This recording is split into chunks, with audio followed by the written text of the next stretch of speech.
Well, then.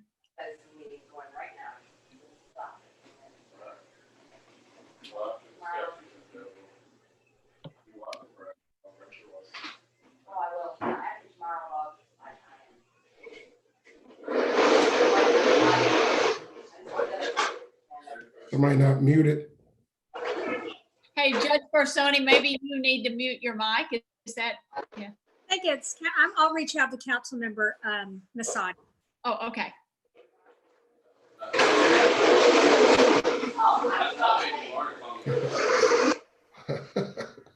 Well, Are you going to text her? I can text Yeah, if you could text her, that'd be great. I was going to her. email. Okay. I've got her. Thanks. Oh, love you. We love you too. Yeah, if you could text her, that'd be great. I was going to. Okay. Yeah, I just did. All right, sorry about the delay, everyone. We are now live. The delay was good. Thank you very much. It's 4 o'clock and ready to start the meeting of the Mayor's Commission on Racial Justice and Equality. Our subcommittee is Law Enforcement, Justice, and Accountability. The first thing I have to do today is to read this video teleconference COVID statement. Due to the COVID-19 pandemic and state of emergency, this meeting is being held via live video teleconference pursuant to 2020 Senate Bill 150 and in accordance with KRS 61.826 because it is not feasible to offer a primary physical location for the meeting. The next thing we have to do is to consider and I hope approve the minutes of our last meeting. You've all had a chance to review those minutes. Do we have a motion to approve? Motion. Second. Second by Judge Isaac. All in favor, say aye or raise your hand, please. Any opposed, say no or raise your hand. The motion carries and the minutes are approved.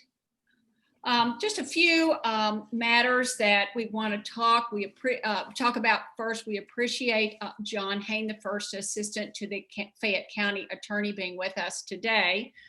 Before we go there, though, I do want to extend a thank you to Chief Brian Maynard for offering some virtual training, law enforcement training for us that the Lexington Police Department offers. It sounds as though some of you had already done it. Brianna Persley, I think you may have done it in the past, and I believe Denotra Gunther took you up on it, Chief, and maybe Brandon Dunn. I'm not sure who else. As I said, since I'm not going into the grocery store, I'm certainly not going to be doing any live training, but we do appreciate that because I think every piece of information that informs what we're doing is so helpful. And thank you for that and for all the other ways in which you've been so cooperative in including giving us data and information. The next thing I wanted to address is the deadline for recommendations. You received a proposed template today from Mr. Cozart. He had worked that up and he and I talked about it, and he sent you a proposed template, and we're going to discuss at the end of today's meeting the details of that. But for now, I want to tell you we've talked and we have decided to set a deadline of a week from today for getting your recommendations in. 1 week from today. We had said that citizens could comment all the way up to the 27th, and we can certainly read their questions and emails and make sure we've accounted for whatever they bring up. But your recommendations should be ready and in writing no later than a week from today, which is the 24th. I have asked a couple of people to be point people for the justice system recommendations. One is Brandon Dunn, who has already made one recommendation. Well, actually several recommendations in one. And he's made some in other areas too, but he has agreed to be sort of a co-point person along with Judge Isaac And I appreciate your having graciously agreed to do that. So if any of you have recommendations to make, send it to them unless they tell us otherwise. I'm going to assume that anything that relates to the courts, Judge Isaac will take. She's not an active judge. And I think it's very important that we have her that way removed from the court system. She'll take those. And then anything that's not related to the courts, send to Mr. Dunn, and they'll tell us if they want to divide it other than that. So with that having been said, I want to turn it over to you, Mr. Cozart, and you can launch the discussion with Mr. Hain or take care of any other administrative details you want to. Thank you. Thank you. Hope everybody had a great weekend.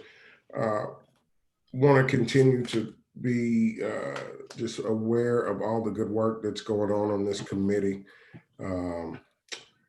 Also wanted to remind this committee and the community that we are working on systems here. And so I want to make sure everybody, by the way, remember that you can email it racialjustice@lexingtonky.gov, and you can also comment on YouTube. I wanted to make sure that was said because I'm going to say something very briefly that not only speaks to committee, but it speaks to community. We are we have for the last couple of months been working together. We are looking at what we know to exist in systems as inequities and what we call systemic racism that has been there for centuries, and we're working to undo that. I also realize, believe, know from experiences that we as community members also have responsibility. This is in no way to mitigate the changes that are needed in systems. This is stopping short of that argument that we hear so often that tries to deflect us from looking at systemic racism. That's what about the crime in the community? It's not that. But this is, in fact, an acknowledgement and reminder to us coming off a weekend when another one of our young men was taken all too soon from our community, that Chief West, nor Chief Maynard, nor any other officer had anything to do with. It's a community issue. And I say this at the risk of the chiding of the community. I'm talking to my fathers out there. I'm talking to mothers. I'm talking to aunties. I'm talking to ambassadors. I'm talking to folks that have sway and influence in our communities. Julius, Brandon, Corey, April, Sarah, Jay, Divine, Hogan, Rolanda, aunties, uncles, preachers. We have responsibility in the community as well to help our young people that are misguided, to help our young people that are hurting, and because out of that pain, they're often uselessly hurting and even killing others. So while we are going to continue to tackle this systemic component, let's simultaneously seek to do our components in the community as well. I know we're doing it. I just felt the inclination to say that because we do not want individuals to think that we're so focused on this macro system that needs work and is impacting the community, and arguably over time has made some modifications in the community and made some strain in the community. We know that, but we will not forego working within the community and our families as well. So I felt that appropriate, that I get to say that at least. And we will be working on all facets of this, and blessings and prayers to those families that are impacted by this weekend's homicide. And anytime there's a homicide, it's really a double homicide if one of the young people are involved in this, because now Chief Maynard has to be activated. in a way, in a particular way. And if that individual is identified, another family member could lose a family member. So we're praying for all of that. So we want to get back to the work at hand. So we have Brother John Hain. We are pivoting some from the law enforcement component while we will still be addressing, because what we find is there's bleed. But we wanted to make certain that as we looked at the justice system, when we looked at litigants, when we're looking at courts, when we're looking at that component, we were well informed. So John Hain from the county attorney, you've received a list of questions, I believe, or a list of things that to work from, but we wanted to turn it over to you for you to present to us, and we appreciate the opportunity to talk with you and learn from you and dialogue with you. So, and I think if you need to share the screen, Quinn, if you make sure that function's available. Thank you for the invitation to be here.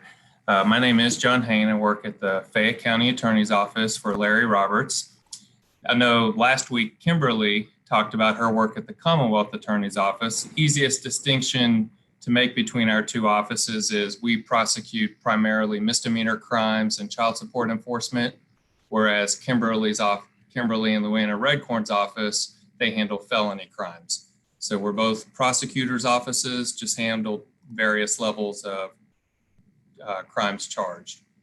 And I'd be happy to, not sure how you wanted to start, if you want to ask specific questions or what the best way to proceed would be. So we do have some questions, but I believe, Judge, have we gotten out to Brother Hain the list of respective issues that we were? Yes, I saw the list. Well, John, I guess I'll start. I know that the committee was concerned, You're one, muted. with diversion. Can you kind of give us our rundown on how our office handles and gets, individuals who are eligible or determine eligibility to get through diversion? Okay. First, our office has a really unique diversion program. Unlike felony diversion, which is set by statute, all the statutes say about misdemeanor diversion is that if a county attorney's office wants to run it, the program has to be approved by the Kentucky Supreme Court. So it's up to each individual county how they want to run their diversion programs. Most counties, in my experience, from what I understand, if a person's charged with a crime, their form of diversion is simply, we're going to continue your case for 6 months or a year, stay out of trouble, your charge will be dismissed. We've taken quite a different stance on diversion. Our program is people are accepted. They have to do quite a bit of community service. If they have drug or alcohol issues, we require them to address their drug and alcohol issues. If they don't have their GED and they're out stealing and things like that, we require them to work on their GED and get a GED. For everyone that's under the age of 21, 18, 19, 20 years old, Mr. Roberts personally meets with them and their family, regardless if they're Fayette County residents, Jefferson County, out of state. He requires these personal meetings with these young people and their parents to try and explain to them how they're going down the wrong path and to get them straightened out, hopefully. And so that is our program in a nutshell. But I think the question the committee has is, how do we identify participants? How do they get into the program, et cetera? Essentially, for first-time offenders that don't commit certain crimes, we have a list of crimes we just do not allow into diversion. They are all allowed into our program. And I think from the last hearing, I know Brandon, one of your concerns was, why don't you all let all first-time offenders in? And I think that's just a policy we have, in that we have to be responsible to victims of crime and the community. We deal with a lot of people that are not just petty thefts and minor drug charges. We deal with people abusing their spouses, abusing children, hate crimes, things along those lines that we've drawn a line in the sand. And we've simply said, we're not allowing you the privilege of doing diversion. We think those people who are committing those more serious misdemeanor crimes need to be held accountable and not have those crimes dismissed and expunged within a short period of time. We think that's where the expungement statute would come in. If we hold them accountable, they're convicted, they toe the line for 5 years, then they can get the charge dismissed and expunged. But that's why we don't allow, just have a carte blanche, all first-time misdemeanor offenders are allowed to do diversion. Mr. Hain, I would like to ask you a question. You said they're all into the program if they did not commit certain crimes. And then you mentioned spouse abuse, child abuse, and hate crimes. Are those the only categories? No, we don't allow DUIs into diversion. We don't divert DUI crimes. We don't divert crimes, abuse of public trust. We don't divert, let's see the list here. Is it on the order? It is on the order, yes. Approving by the Supreme Court. And I It would is. tell everybody that Mr. Haynes sent that to Laura Hatfield, and she placed it in our shared drive, and that is probably under the county attorney's office. It's an order of the Supreme Court with the attached list of this. Okay. And we want everyone that's eligible to participate in our program. There is a fee to participate, but if someone shows that they can't pay the fee, we do waive the fee. Just this year, we waived 27 fees. I believe it was 27 fees for this program. So it's a program we want all people to participate in to get this charge off their record. I know last hearing it was asked, why aren't some people doing this? There's a number of reasons. Some people hear that it's community service based. They would just rather plead guilty, take a conviction, and move on. We try to steer them away from that because those are primarily young people making that decision, 18, 19, 20, 21 years old. We try to tell them it's in their best interest to not do that. Our local judges even try to help them understand that, but at the end of the day, they're adults. That's their choice to make. If they would rather have an alcohol intoxication or drug paraphernalia charge on their record and plead guilty to that, we can't force them into our program. How many people, Mr. Hain, come through the diversion program annually? And hundreds. If you can think of, we have large waves of cases every year from campus, particularly when school starts back. We have police citing those students nonstop. Keeneland's always a big time of year for us, people being cited. And just in general, the amount of what I would call non-violent small misdemeanors that occur here in Fayette County every day, from alcohol intoxication to what I'd call petty theft, drug paraphernalia, marijuana. We allow all these cases into our diversion program. So it's hundreds of people that are eligible that come through our program. You mentioned campus and Keeneland caused some swell in that. Are there any other particular, so you don't have the exact number that goes through there, I guess? I don't have the exact number in front of me now. Would you have access to that? I could have access to, for example, how many people we put through in the year 2019. I could email that to the committee. But you don't have that disaggregated by demographic? Is that what? No, we don't have that broken down by race, gender, things along those lines. No, sir. Mr. Hain, the Commonwealth Attorney didn't have their statistics broken down demographically either, but when we asked for it, they gave it to us. But Judge Murphy last time, I think she's the one, suggested that you really can't do that because the upshot of all this is expungement. Is that correct with regard to diversion? That's correct. Once our case goes through and the charges are expunged, we are required by state law to basically get rid of all those records. So you can't do that. Okay. We can't go back and see John Smith, date of birth, social, race, employment, those type of things, correct? Is there anything that keeps you from keeping those statistics as you go along? There is not. Anonymously? Other than just volume, Yeah. the volume of cases we have, that would be the one barrier. I know you're helping to run an office. You and Mr. Roberts run the office, at least from the administrative chart standpoint. But I know you want, as much as we do, to eliminate systemic racism. And Ms. Minifield indicated that if someone, for example, if there's a complaint about someone being racially insensitive, you send them off for racial sensitivity training. One of the questions I asked you in our email was, what does your office, what has your office done, and what does your office think it will do in the future to make sure that you combat or at least reduce systemic racism? Okay.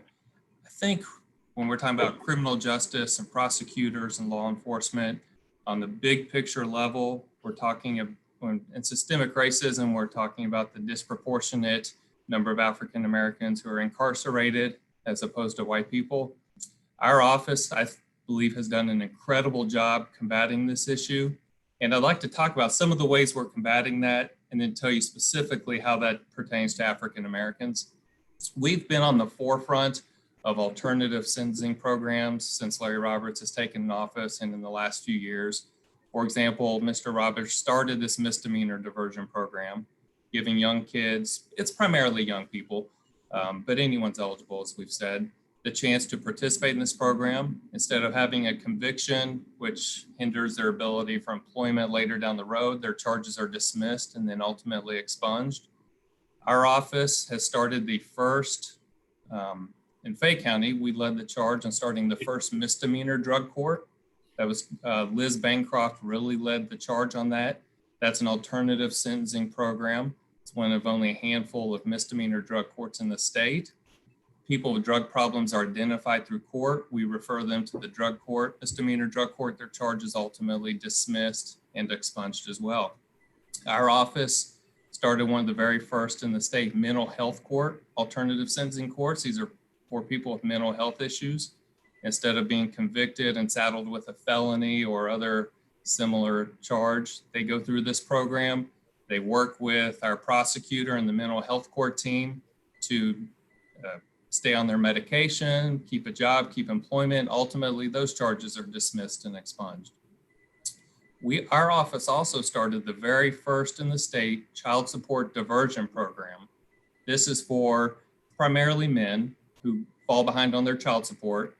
Typically, if they're behind $3,000 or more, that's a felony. Felony non-support charges are filed. They would go to circuit court, be indicted on a felony, and then either incarcerated or probated to pay back the arrearages.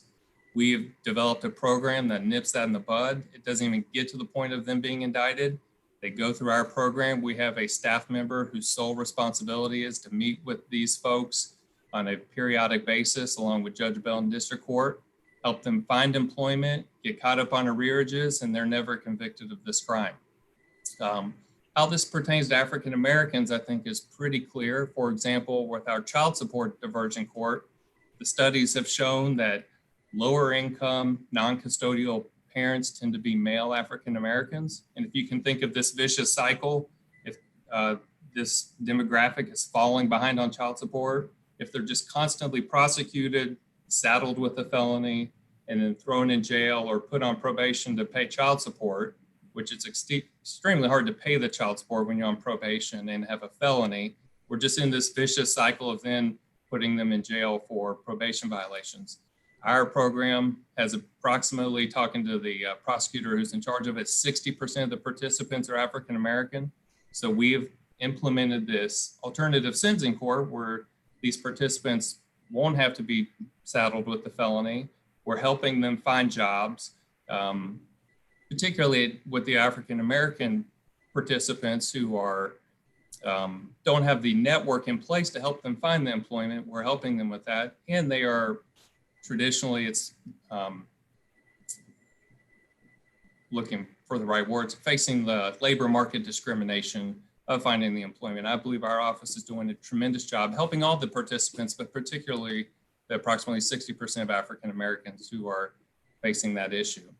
And our misdemeanor diversion program, for example, if you take the crime of possession of marijuana. The national statistics show African Americans are disproportionately charged with that crime. Just last year, the Courier Journal had an article where, when looking at traffic stops, African Americans were 6 times more likely in Jefferson County to be charged with possession of marijuana than white people. Our office allows people with marijuana charges to go through diversion, get this charge expunged off their record. I think probably Ms. Gunther can tell you, and Mr. Harris, if he's on the line, some counties are very, very punitive when it comes to marijuana. They require even first-time offenders with low-level amounts of marijuana to go on probation. Well, the issue with that is probation leads to probation violations, which leads to incarceration. So we allow people to come through our program, do diversion. If they're not eligible for diversion for whatever reason, we offer a small monetary fine. So those are just some of the ways that I think our office is helping to identify how systemic racism is occurring and what we're doing to combat that. Mr. Hain, you indicated you do have statistics on the child support and diversion program in that 60% of your participants are Black. And on all the other programs, you either do have or could keep statistics? Yes, I asked, well, we don't formally keep the statistics on the child support diversion program. I asked our lead person in there, can you approximate for me? And that was the approximation. Oh, that was just, okay. Yes. What is the end on that child support diversion? What the number served? What was that? I'm sorry. Approximation. What is the number served? I said in, but I mean the number served. Oh, the number of participants on that child support. Mm-hmm. Yeah. We've had 254 participants in the program, and we've helped these participants get jobs and collected approximately $500,000, which we don't take a percentage of that money. That's just child support arrearage that then goes to the other parent and helps that parent and the child. So this program has been very, very successful.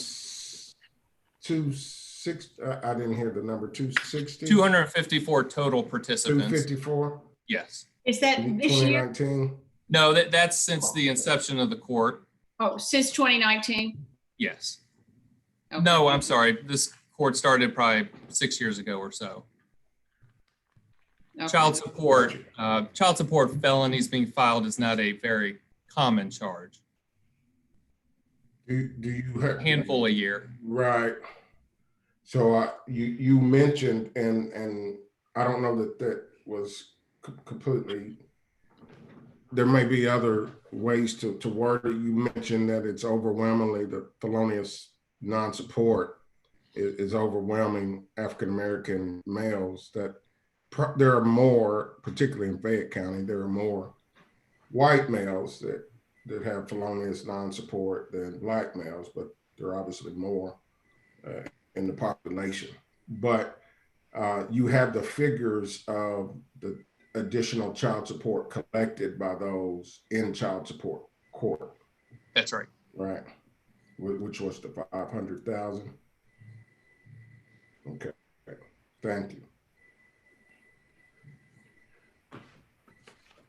I have a quick question.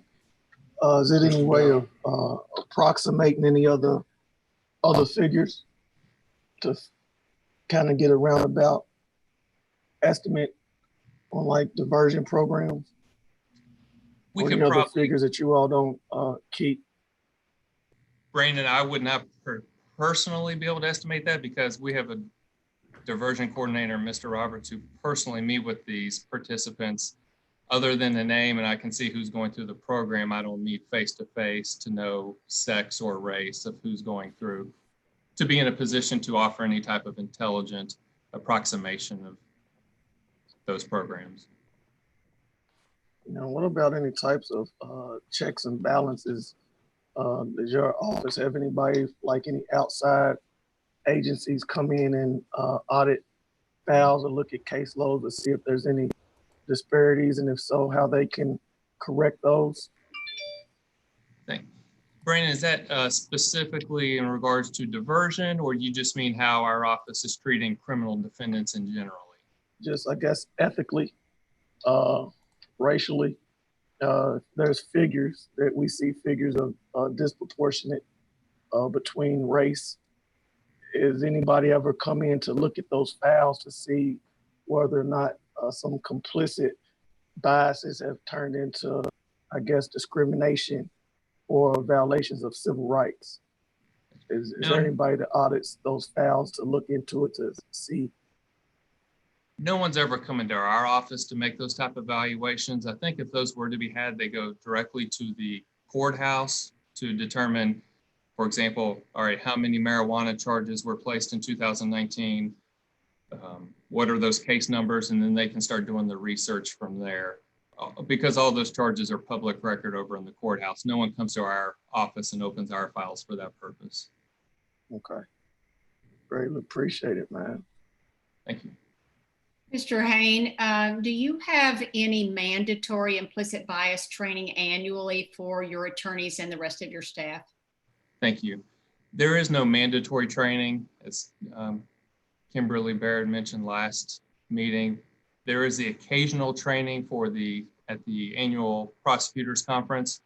But after seeing the lead that Kimberly's taken on this issue with Luana, we've already talked to Mr. Roberts about this. When Diane is back, it's something we want to explore further and talk about how we can emulate and work with Kimberly on that type of training here. Yeah. I think a lot of agencies are looking at implicit bias training now because so many issues have come to the fore that, frankly, a lot of agencies just didn't take responsibility for. It's not that they didn't realize it was there. It's just, we're just all realizing we all have to take responsibility for it. Yeah, can I speak towards that, Judge? Yeah, please do. You know, I've been in the housing field for almost 15 years.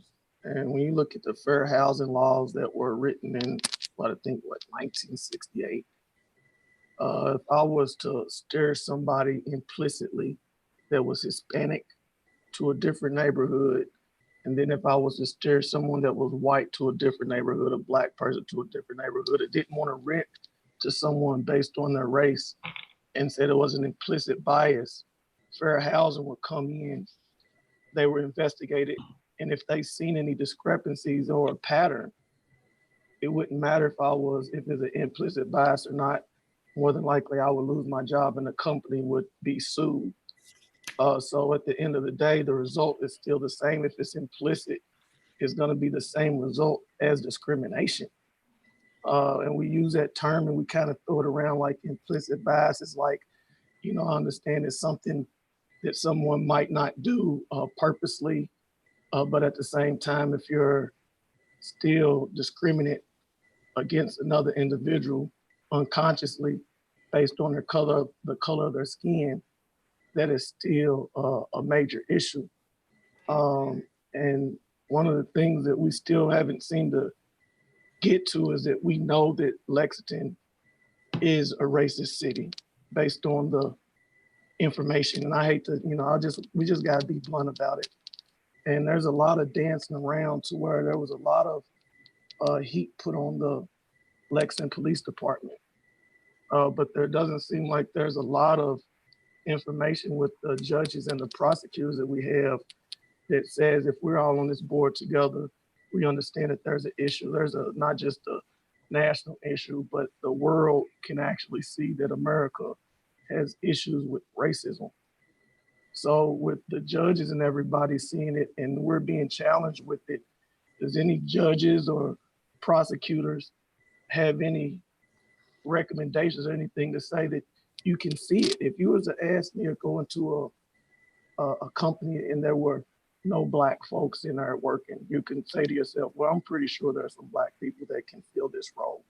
And you can come up with ideas and other things that you can do to better your company. So with the judges, the prosecutors, are there no recommendations that y'all see, or do y'all see any recommendations? Because we know these problems exist. So can somebody speak to what you have seen or what you have witnessed that you can do outside of just implicit bias training that can actually solve this problem that the whole world knows exists? And we know that in Lexington, it's also existing, that there is a racist issue and systematic racism that's going on in Lexington. that someone can offer some solutions to that has actually seen it more so than people just saying that, yeah, we're working towards it and talking as though everything is okay and we know good and dang on well that it's not.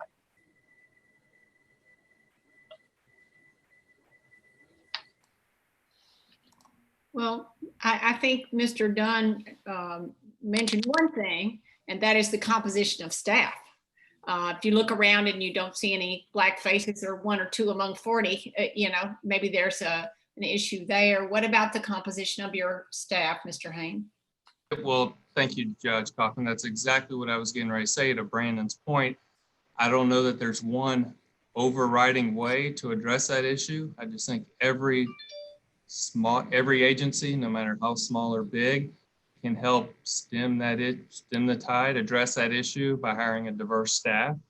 For example, when Judge Murphy worked here as a prosecutor, if she saw something wrong, perhaps someone wasn't being treated fairly by whoever, she would point it out and say, you all, this person is not being treated fairly, here's why. And she would do that because of her background. And that's why I think it's important to hire diverse staff. And Brandon, I think— How diverse is your staff, Mr. Hain? we have 16 Texas non-child support prosecutors. We have 2 African-American prosecutors, probably half female, half male. You have 16 non-child support prosecutors. What about the That's rest of them? What about your whole staff? We have a very diverse staff, I believe. The whole office is approximately 80 people. It is a very diverse staff, in my opinion. Of the 80 I don't have the people- specific breakdown. Okay, so you don't know. And do you have a goal for non-white staff? By goal, do you mean it's our intent to have X% of the staff this Now, do range? you want your percentage of your staff that's black to reflect the percentage of the black population of Lexington? Sure, I think it's important to have a very diverse staff, and Mr. Roberts adamantly agrees with that. Yes. Mhm. And do you know if you meet that? That's just something I pulled out of the air. I would think our staff exceeds if we talked about African-American population of Lexington, does our staff reflect that percentage? I would say it's at or greater. How important is it if it's important for our staff or your staff to represent the breakdown in Lexington, or I guess the racial breakdown? How important would it be for it to match that on the criminal side? So have you noticed that black people coming into your office is disproportionate than whites in Lexington? And they are prosecuted at a higher percentage than whites? Right. Well, Brandon, I think you just hit the nail on the head. For prosecution specifically, it's extremely important to have a diverse staff, not just to match the number of African-American or underrepresented populations in Lexington compared to white people, but the population of people we're prosecuting is certainly higher on the African-American end than the population would suggest. So that's why it's extremely important for prosecutor's office to do everything we can to diversify our staff. You mentioned, in this case, you used Judge Murphy as an illustration that had identified some, I think your language was treated unfairly.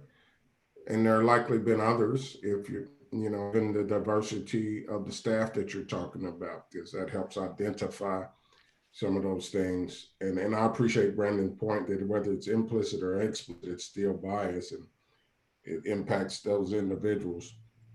But you mentioned that there have been some pointed out by different people. So perhaps using those as examples, can we reverse engineer into some or thoughts of growth opportunities that you've identified by things that have been pointed out to you historically by some of the diverse staff or even other citizenship?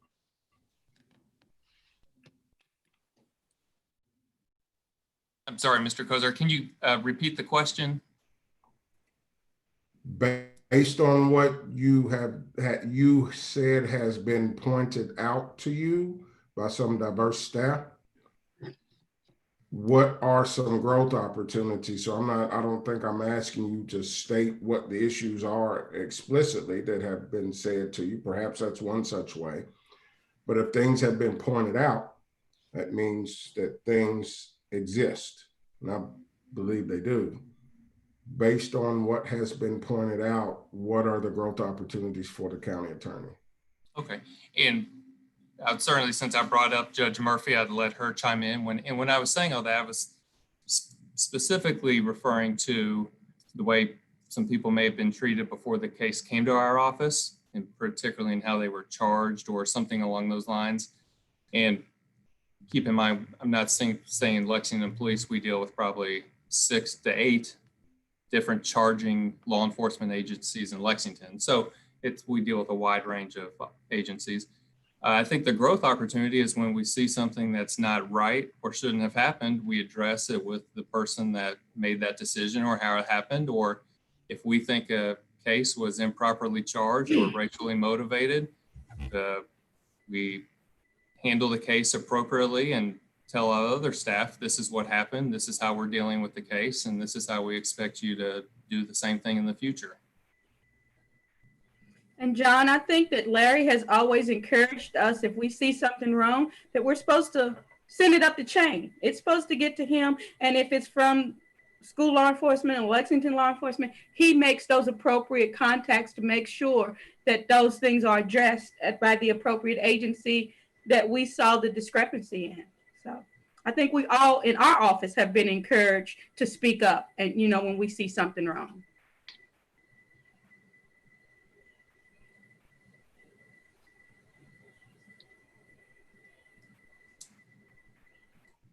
And I will say that not only are we encouraged to speak up when we see something wrong, I will say that we are encouraged to speak up when we see them do it right. We are encouraged Absolutely. to write letters of recommendations to the chief when we see that their officers went over and beyond and did something extremely well. And so we do that on both sides. So I won't say we only, getting upset and making the chief aware of things when things were wrong. We're expected to do the same when we see things are done right. So that's the way our office functions. We are expected to acknowledge, good behavior as well as bad. So, Mr. Hain, I don't want to, does anybody have another question? I want to ask one more question. You mentioned cases being improperly charged or racially motivated, and that reminds me of something that we heard from Damon Preston, who is the DPA, the state public defender. And he mentioned that one thing that could help with systemic racism is for the judges to point out when they think a case is improperly charged. But I hear what you and Ms. Minifield are saying implies to me that you take that responsibility too. How do you do that? How do you determine that something is improperly charged or racially motivated? Such as, for example, the choice between a trafficking charge and a citation for marijuana. That and the trafficking versus possession as a charge we deal with quite frequently in district court. Is it trafficking less than 8 ounces? Or is it just simple possession? We just have to look at the entire facts of the case. Is it hand-to-hand transactions? Are there informants involved? Or is it simply a traffic stop where someone had 6, 7, 8 grams of marijuana, but they had $1,000 cash and the charging officer felt like that was enough for trafficking? And then we have to make our own independent judgment on, can we prove that at trial? Do we believe this really was trafficking? Something along those lines. And if we make the determination that this is really just a possession of marijuana case, or most of the times all we can prove is possession of marijuana case, we make the amendment and tell the officer why and say, in the future, if you really believe this is trafficking, you need to take these steps. We heard Mr. Preston also say in the same conversation when he appeared before this committee that he has heard pushback from police officers to prosecutors who want to settle a case, who would essentially police officers would essentially throw up their hands and say, well, if you're going to settle this, then what am I doing out here? And kind of put pressure on the prosecutor. How do you feel about that interaction between you and the police, and any pressure you might feel to maintain a charge as opposed to reducing it?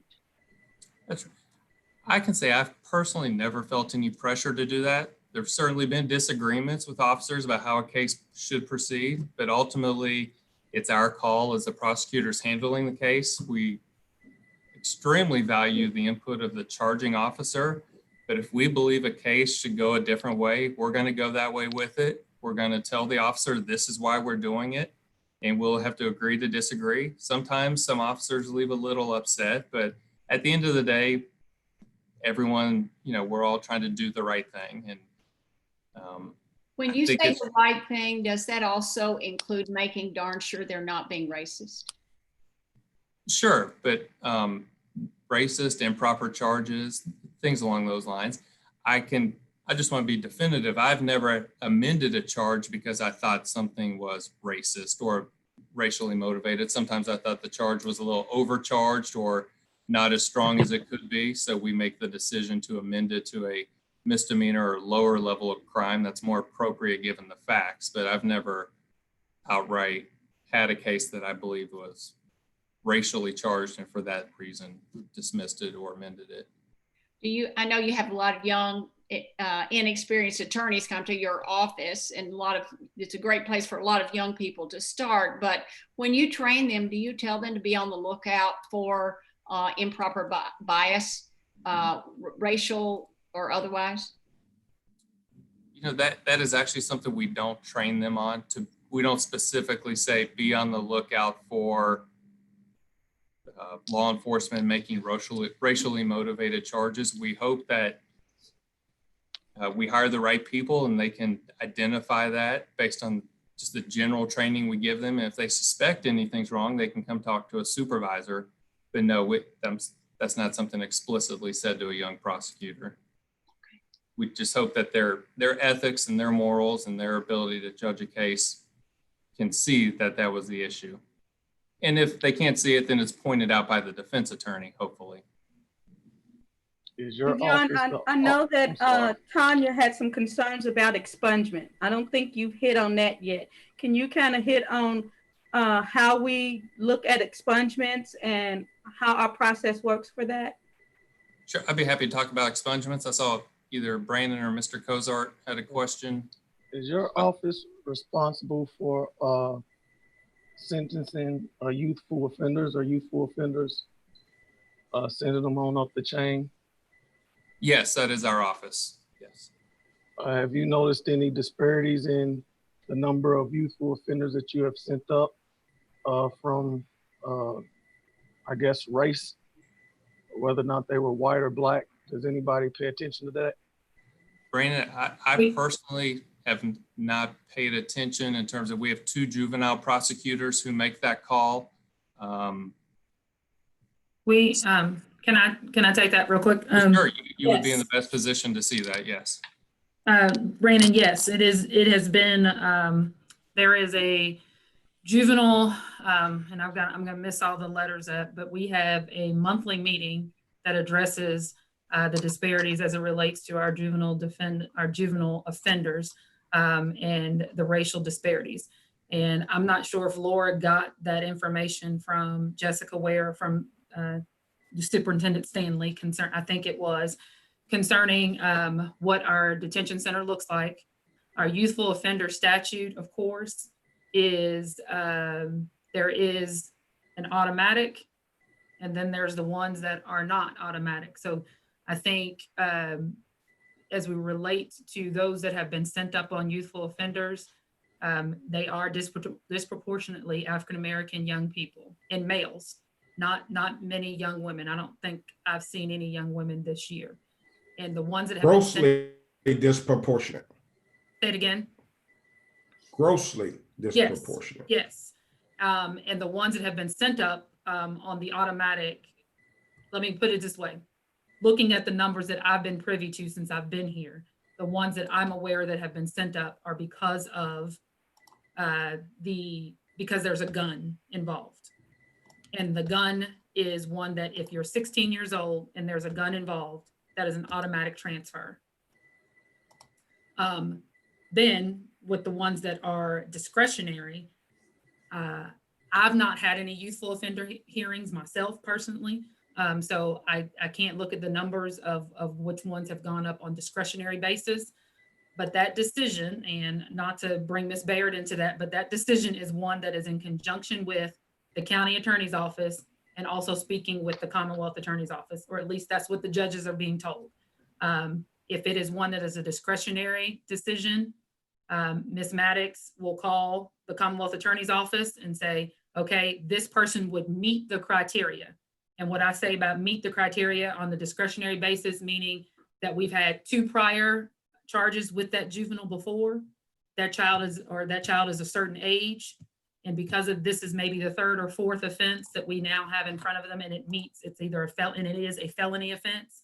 And they present all of that information to the Commonwealth Attorney's Office, and the Commonwealth will decide, yes, you can send that up, or have a youthful offender hearing, and we would be willing to take that case. But that is, Kim, you might be better to understand what that underlying process is.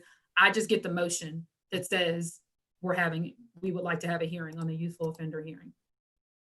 And that prosecutor, it's primarily one of them, Heather, that will call and talk, and she talks to me about that. And she'll send me the police report, and we will talk about what the facts of the case are. And we will talk about any priors, as the judge said, any prior record that the person has. And we will talk about the age of the person, and we will talk about what services can be offered by DJJ. And so that's kind of primarily the goal, because I'm aware that DJJ can have a lot more services and a lot more programs that can be offered rather than just coming up to circuit court. And so that's kind of the discussion that she and I will have.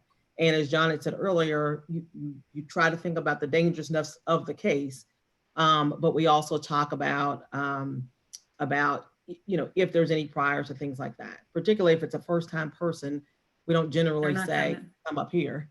A lot of times the ones that are coming up is because there's a gun involved, or there was a shooting involved, and they're already on probation for, or in DJJ 4, or something along those lines, or they shot and seriously injured someone, or something along those lines. Those are automatic, but those that fall in that discretionary, those are kind of the criteria that we take into consideration. Now, is that something, John, that you look into, that your office looks into to see those disparities? And have you all came up with something to kind of address those? Or is that something that you really just may not really care too much about? Well, I would, a 2-part answer, I would say it's definitely something we care about. I think it's a team effort. For example, certainly Judge Murphy has a certain take on this. And if Judge Murphy calls us and says, hey, I think you all are sending up a disproportionate amount of young African-American males, you need to look at your process, we would 1,000% sit down with our juvenile prosecutor, Kimberly Baird, their office, and say, okay, what's going on here? Do we have an issue? How do we, we've identified the issue. Is this actually an issue or a problem? Or are we just sending up gun charges, and for whatever reason, a disproportionate amount of young men with guns happen to be African-American? That's just an example of, I think, how we would solve the problem. So yes, it is an issue we take very, very seriously, not one we just throw by the wayside, but it's incumbent on, like you mentioned earlier, checks and balances. The judges bringing it to our attention, yourself, community activists bringing it to our attention, and we'll address it head on and see if we legitimately have a problem here. What can be done for it to just be on your radar? So somebody doesn't have to bring it to you. I'm sorry, Judge, you go ahead. No. I was just going to answer your question. You just said, well, first, and I think Kim kind of answered that, Ms. Bayard kind of went into that. I think you have to have some services down on down in juvenile court that would be able to address the issues. And that's the reason that when they're looking at whether or not they're going to take a kid up, they're going to say, what have we not done for this child or this juvenile that can be provided on a district court or juvenile level? Or why would we else bring them up because we need to put them on a more serious probation or have a more serious offense. And so I will say, and Ms. Queen was president, Ms. Minifield, the juvenile judges are trying our best to find whatever services we can find. So and actually Ms. Baird was there as well. We're starting a juvenile treatment court to deal with mental health issues as it relates to trauma that we know our young people are dealing with, and therefore could also be the reason that the behavior becomes the way it is. So there are things that are in place. We're just launching that court, and I'm just giving ideas because you asked for kind of the suggestions of what can we do. So some of the changes have to be, what are the services we can provide to protect this young person? One, protect the young person, provide services to keep them from coming back to court, and also protect the community. Like all of those things have to be taken in consideration. So as many services as we can provide in the district court level, then we'll do that. And this is truly on the discretionary ones. When it comes down to the automatic ones, and I'm just going off of what I have seen just from paper. It is one of those things that when it is a gun, and the ones that I have seen that have gone to circuit court, they have been juveniles that have shot people. And they are of I'll a also certain, say the ones that I recall, a couple of times there have been murder charges, and a couple of times there have been robbery first where they've held up somebody with a gun. So a lot of those, I think the 8 in the automatic ones that Mr. Preston put up were probably in that category. and that will, I think it can help the general public, the lay person, that, you know, you can look up any statute, you can Google any statute in Kentucky. And when we talk about, or when these people on here are talking about discretionary and automatic, all you need to look to the statute. If it says shall be sent up, you don't have any discretion. If it says may be sent up, then it's discretionary of sending them up or not sending them up.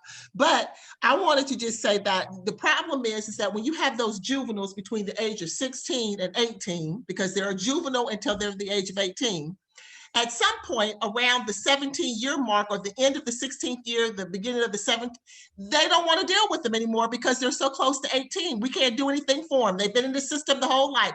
We can't, there's nothing else we can do for them. They don't want to be bothered. And so you know, move them on.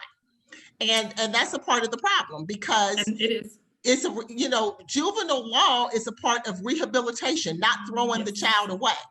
And until they reach the age of 18, there needs to be services for them, period. Yes. And we find that not just in the criminal justice system, but also in the dependency, neglect, and abuse as well. Yeah. And you're absolutely right, Ms. Gunther, and our presentation that we made to the council and we made for our juvenile treatment court is that the statute in 635 says that we are supposed to provide every available service to a juvenile. It says that shall provide every available service. And so until they turn 18, we should do that. But you're absolutely right. What has gone on is that when they get to 17 and a half, because there's no program they can work themselves through, everyone says, well, what good is it for us to put them on probation? What good is it to do this? And I agree with you. The good is because they're still 17 and a half, and that's what the law says we're supposed to do. And that's just something that we have to address. But as Ms. Gunther said, if it is the YOs that I have seen that have gone to circuit court just for 2020, again, I'm speaking from where I've been, they are ones that have been assault first, murder, or robbery first, and all with a deadly weapon. And Brandon, just to let you know what the county attorney's office, you know, I know that there is a representative from our office that sits on that disproportionate minority confinement committee, you know, and they always, Judge Messer was the representative, and they developed all of those guidelines, and we worked on Senate Bill 200, and now Heather's on that committee. So our office is actively involved in those committees. So nobody has to bring anything to the attention of our office, we're in the midst of it. And we're always looking for ways to amend and address that disproportionate minority confinement, disproportionate minority youthful offenders. We're aware of it. It's not anything new that we're not aware of, and our office is on the forefront of it. We're one of those stakeholders that have to be at the table at those meetings, and those meetings happen, regularly. So We have one tomorrow. I want to be clear that it's not just done in a vacuum. There's a whole group of people that sit in determination of this. You have mental health people, you have, people in law enforcement, you have people that are making this decision not in a vacuum. And I think that it's no different in the juvenile world than it is the adult world. We just need more services. We just need more programs, because the majority of the time you can't send somebody someplace if there's no bed available. And a lot of times that's what the problem is. There's just not a bed available. And I would add that, I echo what Ms. Gunther is saying about that, because I think because we have over incarceration as an issue, systemically, period, and then disproportionate over incarceration on, in relationship to African American people and other minorities, that, just that whole imbalance of it on a whole has, there's not been that increase in mental health services and other types of diversions or other types of programs where people have, not only the decision makers have opportunities to send people to, but, it's just too limited, again, about community courts, specialized courts. And I really applaud the efforts of, everyone locally that has made those things happen, because I think that the only way we get ourselves out of this whole issue and really provide a way to look at it is first to measure it and to understand it about, what are the numbers and what do those statistics say? And then, I think the other part is having places for just more services for people to go to. And I hope that you all will look at that very closely. Are the courts looking at working and partnering with community programs? I know I get a lot of the guys from the youthful offenders that, I mentor that play on my basketball team and I work out, and honestly, I have been mentoring them since they were in middle school. And a lot of them do want to change. A lot of them do want to do better. But once they come home, they just get caught in a web and keep on getting brought back in. And it seems like some of the decisions that are being made for them, the people that are making those decisions don't totally understand what is in the best interest of those people, or the young guys that are trying to better themselves. And I'm not saying that the people that are making those decisions for them aren't trying their best, or they feel like they know what's in their best interest, because I guess they have been dealing with the courts for so long. But a lot of the decisions that are being made seem to be being made by people that may not really understand what these young people are going through. So if the courts could reach out to people that have actually been there and done that and totally understand what's going on, to kind of lean on them to help make or allow them to voice their opinion or give them recommendations, I feel like that too would actually help, because it's a community issue, like you all said, and it's up to everybody to make those decisions or try to make those decisions to help as much as possible. And starts at Is home. the question, Well, and as a question, as a response everybody's to home your, you isn't said the same though. it's not, and so you said, So it's a are we bad- reaching that's- I out? don't even go- I'm Are sorry. we reaching out to Not the bad. community? Are we Hey, reaching this- out to the community? We are reaching out to the community. So, but this is the first thing. Juvenile court is confidential. So this is, so that's the first thing. So I'm not going to bring someone into my court until a parent has asked for that program, or if it's not already a licensed program within our court system, I'm not bringing in an outside mentor, even though I think those are necessary. But I think that we are trying to make sure. I had juvenile court this morning, and my goal is to have as many people in that courtroom that can help that kid get to where they're supposed to go to. That's my intent. That's what I believe every juvenile district court judge is intending to do. So if that means that I had a phone call today from a behavioral health program that wants to partner with us for our juvenile treatment court. I'm going to bring everybody that can bring to figure out what we need to do to help our children. So yes, the courts are looking into how we get our community. I know through through the county attorney's office, we had, and I just lost his name, but OMAC, come on, y'all know who I'm talking about. Gio. So Gio, so you had Gio that was working through and helping with but his access came through from the county attorney's office and through the court system. So we're willing to partner with whoever, but we first have to get through that kind of hurdle of it's confidential. So how do we then? Go ahead. Let me do some moderating here a little bit. Yes, sir. We're at 5:06. We got some other agenda items. We got some popcorning going on and some other folks that want to make mention of some things.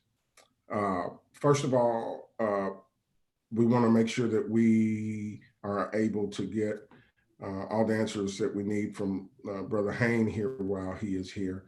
Just to be clear, and because we don't have other statistics, I want to recall some of the statistics that we did get from Mr. Preston. These are statewide, 81.3% of Class B, A, and capital offenses. And I know there's some nuances or germs to these numbers, but it's the best we have because others aren't keeping numbers. 81.3% of Class B, A, and capital offenses are African Americans. This is juvenile. 64.1% of juveniles transferred to circuit court tried as adults. 65% of those are African American.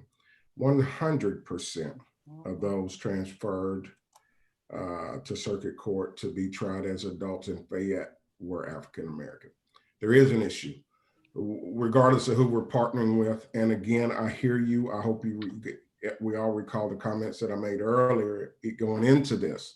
We realize it's a community issue, but there's some system things. Question number, if there are system things, and yes, I have been a part of the disproportionate minority confinement task force has been going on for many years. So what we're looking at this season is how do we do some things differently and change things that have been going on for a long period of time. And many of us have a responsibility in that. I'll include myself even in that. We go into juvenile justice detention center as the Fatherhood Initiative. We provided services to over 100 kids in about the last, I think it was the last 14 months when we've been doing it. 85% of the boys in there were Black. And I refuse to say that my kids are any worse than anybody else's kids. My kids do things, other folks' kids do things, and there are some disparities and disproportionalities on how they're handled at various stages. So what questions do we have for Mr. Hain before we wrap his time up and give us about 15 minutes to land the plane? Judge Kaufman, I've seen Brianna's hand as well, and I think those are the two, and Sister Isaac and Sister Tana's off screen. So those are four people. Ladies, let's go Brianna, Judge Tana, and Judge Isaac. Well, I did not have a question for Dawn, and I wanted to just complete my answer that I was giving. It does start at home. When I was at the Commonwealth Attorney's Office, one of my specialties was the youthful offender cases, so I worked them for almost 16 years. It does start at home, and when you do have those wraparound services like the juvenile treatment court is trying to have, it really does make a difference when you can get that child as early as you can. And I haven't just seen that as being a victim's advocate, but I see it at Partners for Youth where I am now, and I've seen it when I worked at the Methodist home. So the earlier that we can get the kids, the better, whether they be white, black, or Hispanic. But there is a problem. Probably over all the youthful offender cases that I've worked over the 16 years, there were probably about 90% African American. You know, and I don't know what goes into that. Is it more African American youth are using handguns? You know, so we kind of have to look at it that way to see who's having the access to the guns. And when we're looking at those statistics, are there other, you know, races that are having this easy access to the guns? Because that's where we kind of need to start. It's just really looking to the streets and trying to grab the kids while they're out of the court system. And when it does get there, what can we put in place? And it's not going to be an easy fix. It's not going to be an easy fix. So To answer your question, being out there in the streets, there are a lot of young white males shooting people and running around with guns out there, just to let you know. Oh, I'm aware. My question. Mr. Tom. My question, Mr. Hain, and I guess also Ms. Baird. Mr. Hain, you mentioned earlier that sometimes defense counsel raise racism as a factor in an arrest, which of course begins the whole process. When that happens, does your office defend the officer? Do you start your own investigation, or do you just leave it to defense counsel to make the case? In other words, do you take an affirmative responsibility to make sure there is no racism? Mr. Hain? We certainly take an affirmative responsibility on that front. A lot of times, Judge, the context we hear that in is this was just a pretextual stop for whatever reason. Was pulled over for running the stop sign or not using the blinker. But at the end of the day, that is a legitimate non-race-based decision to pull someone over. So, but the defense attorney will say, well, the real reason is racially motivated or whatever reason. But we look into it, and a lot of the times the traffic stop is legitimate. But we do take an affirmative response to it. We look at the body camera, we look at the report, we'll talk to the officer before a suppression hearing is filed and try and flesh out what the issue, how it came to be. So you have a process for addressing when charges of racism are made. That's right. Okay, thank you. And I would agree. We do the same thing when defense attorneys bring that to our attention. We'll look at the body cam, we'll have a conversation with the officers. A lot of times you can tell. And then we'll have a suppression hearing and we'll tell them up front, this is what you did, this is what you did wrong. Be prepared to be hammered, because our judges have no problem asking a bunch of questions and fleshing that out. And particularly when it's blatant or bad, we have no problem calling supervisors. We do it on a regular basis if we have to. I won't say it happens all the time. I'm just saying we have no problem calling a supervisor in, or somebody from the public integrity unit to say, you need to come watch this, or the court liaison to say, you need to come watch this. So we have all that. You don't hesitate to say on your own if you think something is race-based. 100%. No, we have no problem whatsoever. Well, Judge, that's my question to both John and Kimberly. Like, if you know it, and why then go to a suppression hearing? Why don't you just not, if you know it, why take it to a suppression hearing? You know that it's it's race-based. So, why do you leave it to the devices of a defense attorney that may or may not be competent in that area? You know what I mean? In order to overcome that. And then even if they win at the suppression hearing, that doesn't mean you're going to get rid of the case. I mean, so why don't we just, if you start kicking out some of these cases, then maybe because some of this mess. Like what John said, because the reason we have it may be a statutorily okay reason. So for example, a lot of the things that I end up seeing are person is driving around in Coolabin a couple of times, they don't stop, officer gets behind them, waits for them to commit some traffic violation, the person doesn't turn on his lights, doesn't have the real license illuminated, something along those lines. They stop them because by statute you can. They stop them, they walk up to them, marijuana comes out of the car, they search, there's drugs and guns in the car. Technically, all of that was legal. And I think the reason they do that is because the thought is they're probably going to find more drugs and guns, as if somebody, the officer's mind, going to find more drugs and guns riding around in the car in Coolivin than maybe going to Heartland. So I think it starts out that way, maybe where the disproportionality happens because, cars sitting in front of a house on Smith Street, they're going to just go up to investigate, and then somebody's doing something which leads into all of those types of things. So in my mind, the thought is being, I understand why you're in these particular areas, but legally it's all statutorily permissible.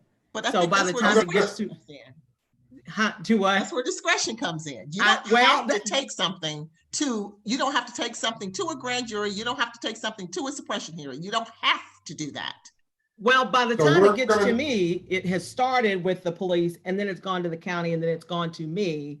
So we have a couple of things. So if it doesn't get worked out in district court, if it doesn't get amended in grand jury, then we have it. Our discretion comes in the guilty plea in terms of what our offer is, as opposed to, was there some constitutional problem? So that's where our So we're gonna difference need to comes. have a Commonwealth attorney conversation as well, I believe. I want to make sure that we wrap this county attorney. I want to make sure that we hear Honor Tana, who's wanted to say something, and Honor Judge Isaac, who's wanted to say something. So I'm gonna push this to that, Actually- Tana. well, Let's start with Sister Fogel. Oh, I'm sorry. Okay, so we probably won't even get to the expungement, but I just wanted to just mention, I'm not attacking any persons. I'm attacking the systems here in Lexington, Kentucky. One, when the statement is made, it starts in the home. You have to realize that most of our young Black kids' parents are probably in prison. And so the grandmother or someone is raising those children. And then when we look at the systems and you say, we got all these systems in place, how many of those people that are in these systems look like us, look like Black people? How many can actually identify what a young Black youth is going through when they wake up hungry, have to survive, got 3 little sisters or brothers that they think that they have to take care of, and their behavior reflects some of their misbehavior. And so I wanted to put that out there. I also wanted to draw attention to Black people make up 11% of the population. If you're telling me that 80% are coming through and they are Black, there's a problem right there. And so I wanted to draw all those attention. I apologize for not being on. All of my conference calls are stacked on top of each other, and I was on another one trying to get to this one because I thought we were going to talk about child support, and you guys may have done that. I was on the original child support specialty court that Judge Bell is in charge of. And so I can tell you that I was the only Black person that was there that was helping people to get jobs. I don't think there's any Black staff as far as volunteers that sits on that. I'm not talking about lawyers. I'm talking about volunteers that help other folks get jobs. I just want to throw all those things out there. Just, and I hear you, what you're saying, Brandon. I'm right there with you. It is so different when you're sitting and you're prosecuting, or you're defending, or you're the judge, and all of that is so different than living this stuff every day. And so the Commonwealth Attorney has done a great job with the specialty court for child support, but I think some things could be changed in how they do. And I know from the inside out how they select folks who go through that court. And so I just wanted to throw those things out to you all, and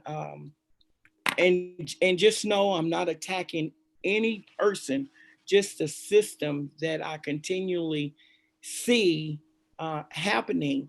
And when you all talked about the blinkers being turned on Coolivin, over in Coolivin or the East End, you best believe I ride up and down Southland all the time because that's where my job is.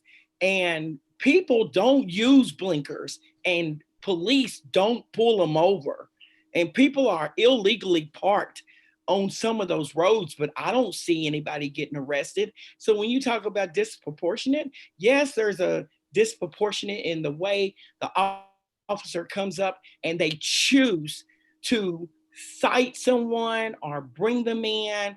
And then when a stop is made, say I had a little bag of marijuana. Well, out of that bag of marijuana charge, I can get, well, it's bagged in there's 2 bags in my car. So now I got a trafficking charge. And then on top of that, paraphernalia. I mean, the charges just keep getting stacked up. It's all in the way the officer chooses to write the ticket. That's what I've seen. And that's all I have. Thank you, Sister Fogel. Sister Isaac? Can you all hear me? I think Yes. I think it's better. I wanted to discuss some big topics like PFO and the amount of time people are on probation. And I think that's probably best left. Maybe I could do that on our next meeting at the beginning or something. So I'll defer for now since we're close to ending. Those are great components, Sister Isaac, then we certainly will get to those. And I hope, Brother Hain, if we needed you to pop in maybe for another time, or if we had questions that we could shoot to you electronically, I'm believing that you would be willing to interface with us again one way or the other. Is that accurate? At any time. Thank you. Okay. Thank you very much. Thank you for being with us. We are going to revisit this, so you very well may hear from us again. And so we'll let you know. We're going to finish up some housekeeping here amongst the committee, so you can jump off or you can stick around. Okay. Thank you all for having me. Thank you. Thank you. Okay. Let's descend here. Thank you everybody for that dialogue, and we know that there is a continuum that pops up when we start talking about these issues, and so please, in the time between now and Thursday, be thinking about recommendations. We say it pretty often, but listen, ladies and gentlemen, we're on this because it is a foregone conclusion that we have issues that we need to talk to. So they're there.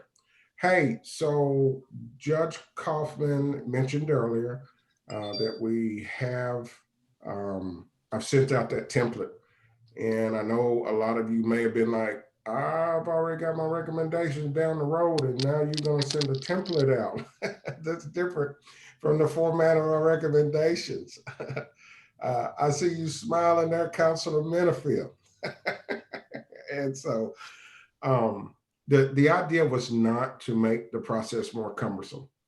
The idea is to make it hopefully to simplify. And I may have oversimplified. So have folks been able to look at that? And hey, and if you say thanks, but no thanks, that's okay as well. This is not something that is would hurt my feelings at all, but it is something also, let me tell you a little bit of the rationale.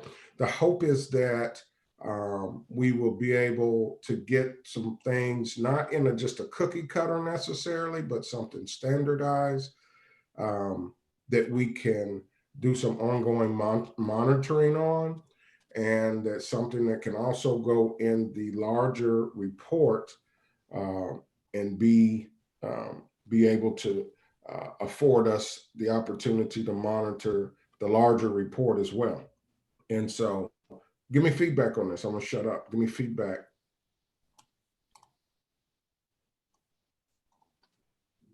Yeah, Sister Queen, I see your hand. There may be others, Mike.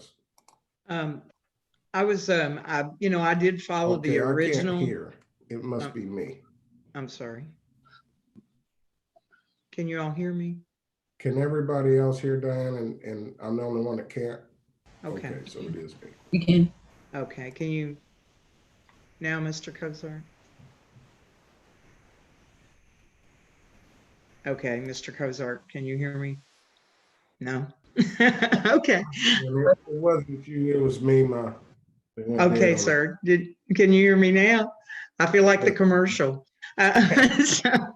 Okay. Well, I would say I've been preparing that as I was asked to do, and I've followed that original format, but I have not had a chance to look at the new one. But I think I did have some questions, but you all could answer those privately if you choose, just about, anything that was not specifically recommended here. Some things were not, some areas are not covered as intensely as other areas, right? So when you're preparing the report, my inclination is that I know that it's not all exactly put down there, but do I keep it limited to exactly what this committee has specifically recommended? And if it's, seems a little light or incomplete, I guess my question is how to best handle that. And so that's a good question. And you'll see that I used actually one of the recommendations that Brother Dunn made in trying to give an example. And that it looks very light in comparison to his actual recommendation. And that was really just so I could get them into boxes and get it done. I think more is better, and that's why we are going to do this. That's one of the reasons Judge Kaufman and I discussed, let's get them together sooner so we can do the editing as well. So we're not asking anyone to give us anything that's anemic or not as comprehensive as you think it needs to be to address the issue. That's first and foremost. So we want you to articulate as you need to. Okay, so you can flesh that out a little bit more, so to speak. You may, if you want to. I would say, here's the process. You're the point person on collective bargaining and on, as I recall, training and evaluation, or recruitment and hiring. Recruitment and hiring. Recruitment and hiring, and anybody can shoot you a recommendation they want, and you may put in there whatever recommendations you think we need. Every single detail of every single written recommendation might not be discussed by us here in the meetings. We don't have time to do that. But what we anticipate is that we'll see all of these recommendations in writing. We'll get them all by next Monday, which is the deadline, a week from today. And then pretty soon we will ask people, do you agree with this recommendation? And if somebody disagrees, we'll talk about it. And if somebody disagrees to the point of wanting to write something different as a dissent, we can do that. But everybody will have an opportunity to either buy in or disagree. We may decide we take a vote. But anyway, we've got to get these recommendations down. You may write in something that hasn't necessarily been discussed at a meeting, yes. And resources and references. Maybe talk a second about that. That would be helpful. You look at the template. Our goal is to have as much as you can. I assume it'll be submitted electronically. And so if you have a link, you may want to do that. I'm in charge of doing surveys and reports. We've gotten some links from our expert, Dr. Potter, and I'm going to include some of those links, but it will be in summary form, because I think the clearer and the more concise it is, the better chance it has of succeeding. And I'll ask the council member, and she's nodding, yeah. Yeah, so we need to be as succinct as possible. And so, Mr. Dunn, your recommendation was beautifully written, but I like the summarizing Mr. Cozart did, and I hope you think he did justice to your recommendation. I thought he did. Okay. Yeah. Councilmember Masadi. You're muted, actually. I'm sorry. Just quickly, once these recommendations are put in written form, is there going to be anyone from the group that's going to present these recommendations? Well, I would highly recommend that, because I will tell you, just based on experience, we probably will get folders and folders and folders. And for us to at least take a little bit of all this hard work in and understand it, I think it'd be really good if someone could kind of go through this with us, because it makes such a difference when there is a personal experience as far as us reading it, because it Councilwoman, will be what overwhelming. us are you talking about? Which us are you talking about? Us council, us committee? Council. I think it ultimately will be, I believe it's scheduled September. I don't have it in front of me, but I know it's in September that all this information is due to us. And so We can ask that. We have a co-chairs meeting every Thursday, and we can ask that this Thursday. I mean, this is so important that this work has, and everyone has worked so hard. I hate to have it put in a notebook and be put on the shelf. Oh, our city would hate for that to happen. That can't happen. Right, that's what I'm saying. And we would hope that you would be the voice if it sounds like the work of this committee is somehow getting submerged or undermined, that you would speak into that. But yeah, as Jennifer said, Judge Coffin, the overall committee, Dr. Smith and Sister Akins would likely be the ones presenting in some form to the council. Yeah. And that would be the mayor's responsibility as well to make certain of that. And I don't disagree with Reverend Aiken and his wife submitting this though, but I think that we've got so many experts on this particular group that we have here that I've learned a bunch, especially in the judicial as I'm listening, but it makes such a difference when you can put this across in a personal way rather than in a book. Because there's going to be a lot. There's not only this group, I think there's 4 or 5 others. And I certainly don't want this to be, as I said, all this hard work to just be put up on the shelf somewhere. And that becomes another study. We at government always have a lot of studies. And unfortunately, sometimes they just get put on a shelf and then that's it. And I don't want this to happen. Can't happen. Thank you for your awareness of that. And it will not happen. We declare and decree that right now. And Dave, if I could say that, I've never been one that is very techie savvy, and I see you got little boxes, and I don't know how to make little boxes. I'm more of a straight line kind of, Roman I am too. kind of person. So, but I will try my best, to get it in box format. But wait. You don't have to do box format. Oh, okay. Because I have no apprehension to what I submit. You taking it like you did, Brandon, and filling in your little box category, the way you want it to look. But that was just an attempt to lay that out, juxtapose the original to the tenants to the actual recommendation. All you're concerned with is the box on the far right as you look at it and get your recommendation in that format. If we so agree on this. Yeah, and no boxes. No boxes, because I'm going to be editing a lot of this and I can't do boxes either. So all that is just, as he said, over on the left, you just do a list. I'm an ABC 1, 2, 3 kind of person. Okay. Judge, bring us home. We're finished. We'll see everybody Thursday, and we'll ask a lot of these questions at the co-chairs meeting. I see 2 other hands though, if we could. Judge Corsoni. Oh, you're just waving goodbye. Dr. Price, were you just waving goodbye also? All right, good. We'll see you Thursday. Thank you. Let's go. Bye.